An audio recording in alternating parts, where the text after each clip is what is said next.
నమస్తే, welcome to our channel.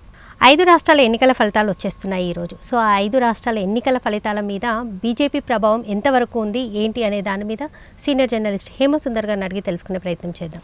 Sir నమస్కారం. నమస్తే అండి. సార్, 5 రాష్ట్రాల ఎన్నికలు, సో దీని మీద ఈ ఫలితాలు వచ్చే దాని మీద ఇప్పుడు బీజేపీ ప్రభావం ఎంత మేరకు పనిచేస్తుందంటారు?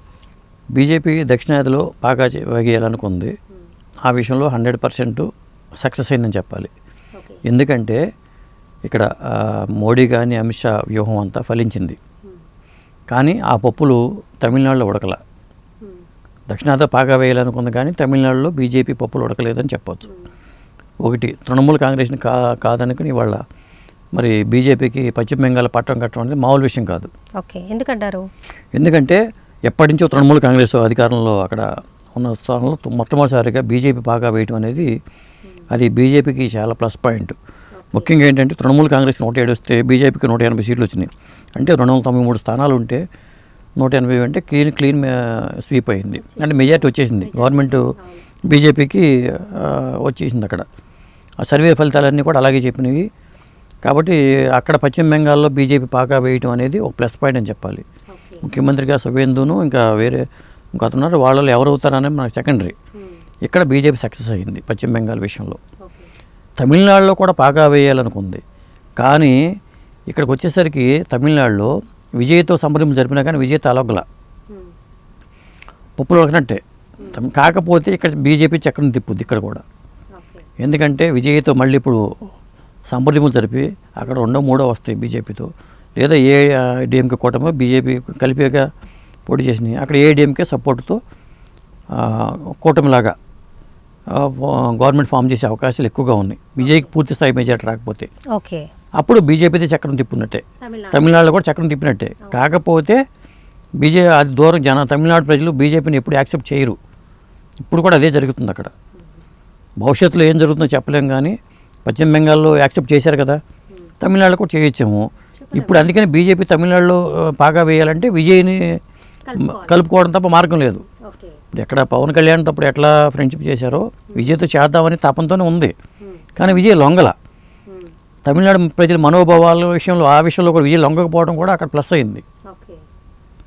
కాబట్టి అక్కడ కూడా బీజేపీ హవా ఫలించిందని చెప్పుకోవచ్చు. ఇక చూసుకుంటే అస్సాంలో కూడా బీజేపీ అధికారంలోకి రావడం అనేది క్లియర్గా వచ్చేసింది. మనకి అస్సాంకి వచ్చేసరికి ప్రధానంగా బీజేపీకి 97 సీట్లు వచ్చేసినాయి. అక్కడ 126 ఉంటే 97 వచ్చినాయి అంటే వచ్చేసింది. కాంగ్రెస్ కాబట్టి 26 సీట్లు ఉన్నాయి. ఇక పుదుచ్చేరికి వచ్చేసరికి ఎన్ఆర్ కాంగ్రెస్, అది పుదుచ్చేరిలో కూడా ఆ కూటమి పరంగా చూసుకుంటే అక్కడ మరి వాళ్ళు బీజేపీ వాళ్ళే వచ్చినట్టు లెక్క. ఎందుకంటే 11 సీట్లు అక్కడ వస్తున్నాయి, కాంగ్రెస్ పార్టీకి 5 సీట్లు ఉన్నాయి. కాబట్టి అక్కడ బీజేపీ ప్రభావం కనిపిస్తుంది. ఇటు వచ్చి కేరళలో యూడిఎఫ్ 99 సీట్లు ఉన్నాయి. అక్కడ 140 సీట్లు 99 వచ్చినాయి, 100 సీట్లు వచ్చేసింది దాదాపు. అది అంటే ఒకవేళ టీవీకే ప్రభుత్వం అంటే విజయ్ ప్రభుత్వం ఒకవేళ వాళ్ళతో ఇట్లా పొత్తు కలుపుకుంటే మటుకు అక్కడ కూడా ఇండైరెక్ట్గా బీజేపీ ఉన్నట్టే కదా సార్, లెక్క ఉన్నట్టే. అంటే బీజేపీ వ్యూహం అయితే అమిత్ షా వాళ్ళు ఏవైతే అనుకుంటున్నారో వాళ్ళు కూడా భవిష్యత్తులో కూడా ఇక్కడ మన తెలంగాణని టార్గెట్ చేశారు. ఇప్పుడు పోయినసారే నిజంగా వాళ్ళు ఆ సరైన ఇదే చేస్తుంటే, సరైన వ్యూహం పని ఉంటే తెలంగాణలో అప్పుడు వచ్చేదే. కానీ అక్కడ వాళ్ళు నాయకత్వం మార్పులు ఇవన్నీ జరగడం వల్ల కాంగ్రెస్కి అనుకూలంగా మారింది. కానీ ఇప్పుడు ఉత్సాహం వస్తుంది బీజేపీకి. ఇప్పుడు ఏపీలో ఎట్లాగో తెలుగుదేశం పార్టీ జనసేన కూటమిగా వాళ్ళు పనిచేశారు. కాబట్టి రేపు తెలంగాణలో తెలుగుదేశం పార్టీ జనసేన ఇక్కడ బీజేపీ కలిపి తెలంగాణలో కూడా బలపడే అవకాశాలు కనిపిస్తుంది. ఈ ఎన్నికల ఫలితాలు చూసుకుంటే కలిసి పోటీ చేస్తే కూటమిగా కలిపి పోటీ చేసే అవకాశం కనిపిస్తుంది. ఖచ్చితంగా కనిపిస్తుంది. ఎన్నికలు దగ్గర పడినప్పుడు ఖచ్చితంగా తెలుగుదేశం పార్టీ, జనసేన, బీజేపీ ఈ 3 పార్టీల కలయిక మళ్ళీ తెలంగాణలో కొత్త సమీకరణాలకి తెరతీసేలాగా ఈ ఫలితాలు కూడా అలా కనిపిస్తున్నాయి.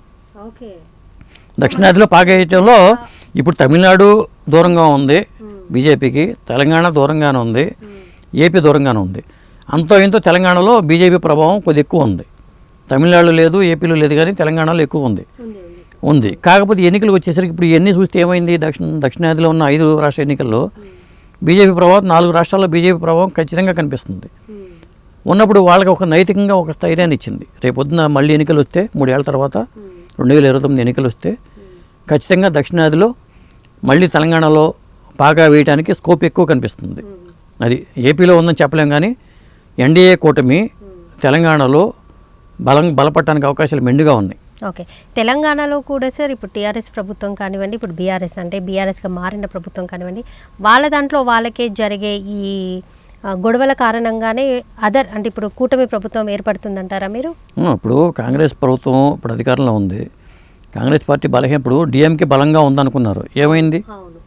చివరికి సీట్లు 3వ స్థానంలో పడిపోయింది. ఇప్పుడు కూడా మనకు తెలియదు, అధికారంలో గవర్నమెంట్ ఉన్నప్పుడు ఏమంటే అనుకూలంగా ఉంది అనుకుంటారు.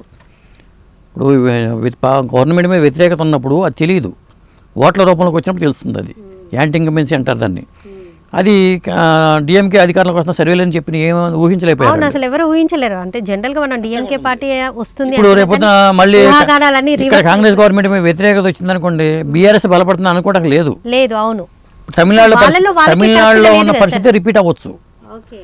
తమిళనాడులో ఉన్న పరిస్థితి రిపీట్ అవ్వచ్చు, లేదా ఒక కొత్త హీరో ఇక్కడ మళ్ళీ తెలంగాణలో బాగా వేయడానికి అవకాశం ఉంది. ఓకే, అర్థమైందండి. విజయ్కి ఇప్పుడు హీరోల్లో ధైర్యం వస్తుంది. విజయ్ని చూసిన తర్వాత కొంతమంది హీరోల్లో అవును మా సినిమా హీరోలు ఏమి తగ్గట్లేదు, మళ్ళీ మాకు స్కోప్ ఉందని రేపు తెలంగాణలో ఒక హీరో ఫోకస్ పెట్టాడు అనుకోండి, చెప్పలేంగా. ఎందుకంటే సరైన తెలంగాణకు వచ్చి తెలుగుదేశం పార్టీకి వచ్చేసరికి నాయకత్వ లోపం కనిపిస్తుంది. పార్టీని ఎవరు నడిపించాలనుకున్నప్పుడు చంద్రబాబు నాయుడు గారు కానీ లోకేష్ గారు కానీ అక్కడ ఫోకస్ అంతా ఏపీ మీదే ఉంది. ఇక్కడ బాధ్యతలు చేపట్టే సరైన నాయకత్వం తెలుగుదేశం పార్టీకి ఉంటే ఖచ్చితంగా తెలుగుదేశం పార్టీకి బలపడటానికి అవకాశాలు మెండుగా ఉన్నాయి తెలంగాణలో. ఇప్పుడు ఎన్నికలు చూసిన తర్వాత తెలంగాణ ఒక హాట్ టాపిక్ అవుతుంది ఈ ఫలితాలు చూసిన తర్వాత. సో ఓవరాల్గా మీరు చెప్పేదంటే ఈ 5 రాష్ట్రాల ఎలక్షన్స్ బీజేపీ ప్రభావం ఎంతైతే ఉందో, సో నెక్స్ట్ తెలంగాణలో జరిగే ఎలక్షన్స్లో కూడా బీజేపీది ఒక ఆ ప్రభావం ఖచ్చితంగా ఉంటుంది. ఓకే సార్, చూద్దాం ఇంకా. నమస్తే. నమస్తే అండి.